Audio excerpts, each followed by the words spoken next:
Rhapsody of realities March 18, 2025. യേശുവിൻ സ്നേഹം, അതിൻ്റെ ആഴം.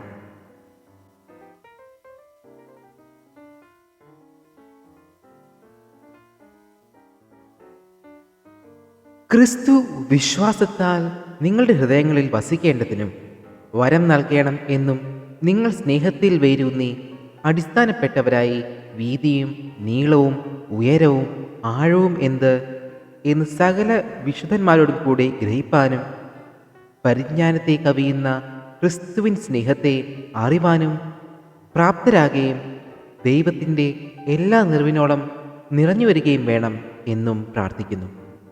എഫേസ്യർക്ക് എഴുതിയ ലേഖനം 3-ാം അധ്യായം 17 മുതൽ 19 വരെയുള്ള വാക്യങ്ങൾ.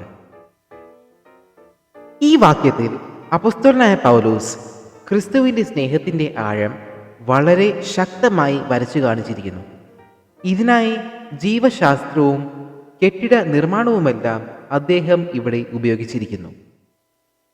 നാം സ്നേഹത്തിൽ ഒരു വൃക്ഷത്തെ പോലെ വേരൂന്നിയവരും ഒരു കെട്ടിടം പോലെ അടിത്തറയിട്ടവരും ആയാൽ എല്ലാ വിശുദ്ധന്മാരെയും പോലെ ദൈവസ്നേഹത്തിൻ്റെ ബാഹുല്യവും അസംഖ്യതയും നമുക്ക് ഗ്രഹിക്കാൻ കഴിയുമെന്ന് അദ്ദേഹം പറയുന്നു.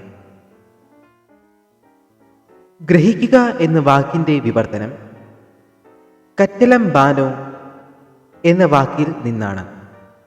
ഇതിൻ്റെ അർത്ഥം എന്തെങ്കിലും പൂർണ്ണമായും നിങ്ങളുടേതാകുന്നതുവരെ പിടിച്ചെടുക്കുക, കൈവശപ്പെടുത്തുക അല്ലെങ്കിൽ പിടിച്ചു നിർത്തുക എന്നൊക്കെയാണ്.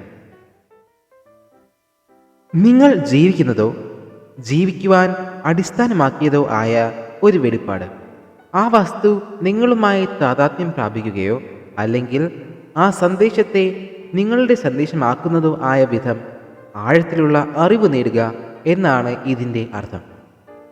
ഇത് എങ്ങനെയാണ് സംഭവിക്കുന്നത്? ഒന്നാമതായി, നാം വായിച്ച ഈ വാക്യങ്ങൾ മൂലഭാഷയായ ഗ്രീക്കിൽ എന്തു പറയുന്നു എന്ന് മനസ്സിലാക്കേണ്ടത് അത്യാവശ്യമാണ്.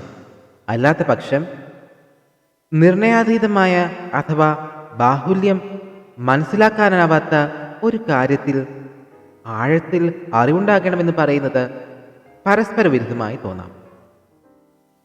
അതിനാൽ സർവപരിജ്ഞാനത്തെ കവിയുന്ന ക്രിസ്തുവിൻ്റെ സ്നേഹത്തെ ഗ്രഹിക്കുക എന്ന് പറയുമ്പോൾ ഗ്രഹിക്കുക എന്നത് ഗ്രീക്ക് പദമായ ഗിനോസ്കോയുടെ പരിഭാഷയാണ്. അതേസമയം അറിവ് എന്നത് ഗ്നൂസിസ് എന്ന ഗ്രീക്ക് പദത്തിൻ്റെ പരിഭാഷയാണ്. ഗിനോസ്കോ എന്നത് വെളിപ്പെടുന്ന ജ്ഞാനം അല്ലെങ്കിൽ പകർന്നു നൽകലിലൂടെ ലഭിക്കുന്ന അറിവാണ്. നിങ്ങൾക്ക് ഈ അറിവ് എങ്ങനെ ലഭിച്ചു എന്ന് വിശദീകരിക്കാൻ കഴിയില്ല. ഇത് യാദൃച്ഛികമായി ലഭിച്ച അറിവാണ്. അതുകൊണ്ടാണ് ഇതിനെ വെളിപ്പെടുന്ന പരിജ്ഞാനം എന്ന് വിളിക്കുന്നത്. സത്യം നിങ്ങളെ സ്വതന്ത്രമാക്കുകയും ചെയ്യും. യോഹന്നാന്റെ സുവിശേഷം 8-ാം അധ്യായം 32-ാം വാക്യം എന്ന് യേശു പറഞ്ഞപ്പോൾ അവൻ ഉദ്ദേശിച്ചതിനോട് ഇത് യോജിക്കുന്നു. മറുവശത്ത് ഗ്നൂസിസ് എന്നത് നേടുന്ന അഥവാ പഠനത്തിലൂടെ ലഭിക്കുന്ന അറിവാണ്. അതായത് മാനസികമായി സ്വയമായി വിവരങ്ങൾ നേടിയെടുക്കുക. അതിനാൽ ക്രിസ്തുവിൻ്റെ സ്നേഹത്തെ വെളിപ്പാടിലൂടെ നേടിയെടുക്കുവാൻ ബൈബിൾ പറയുന്നു. ക്രിസ്തുവിൻ്റെ സ്നേഹത്തിൻ്റെ വെളിപ്പാട് സ്വീകരിക്കുക. ക്രിസ്തുവിൻ്റെ സ്നേഹത്തിൻ്റെ ബാഹുല്യത്തെ നാം സ്വയമായി നേടിയെടുക്കുന്ന ജ്ഞാനത്തിലൂടെയോ വാദിക്കുന്നതിലൂടെയോ വെളിച്ചത്തിലേക്ക് കൊണ്ടുവരുവാൻ സാധിക്കുകയില്ല.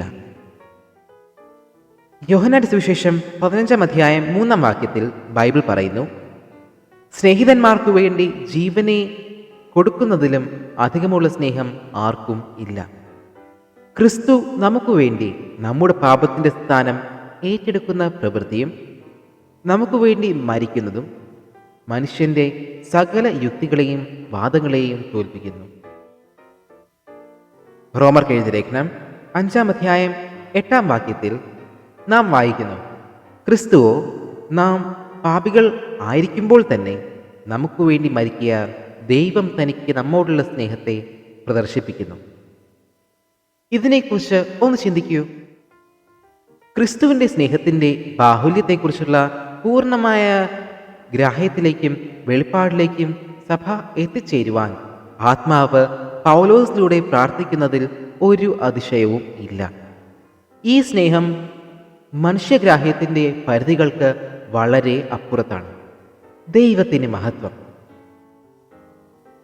പ്രാർത്ഥിക്കാം, പ്രഖ്യാപിക്കാം. പ്രിയ പിതാവേ, ഞാൻ അങ്ങയുടെ സ്നേഹത്തിൽ വേരൂന്നിയും അടിസ്ഥാനപ്പെട്ടു അതിൻ്റെ പ്രകാശത്തിൽ തന്നെ ജീവിക്കുകയും എൻ്റെ ജീവിതത്തിൽ ഇതിൻ്റെ ശക്തി അനുഭവിക്കുകയും ചെയ്യുന്നു. അങ്ങയുടെ സ്നേഹം എന്നിൽ നിറവായി വസിക്കുന്നു.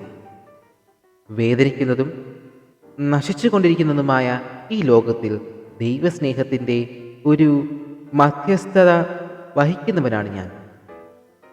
യേശുവിൻ്റെ നാമത്തിൽ തന്നെ ആമേൻ.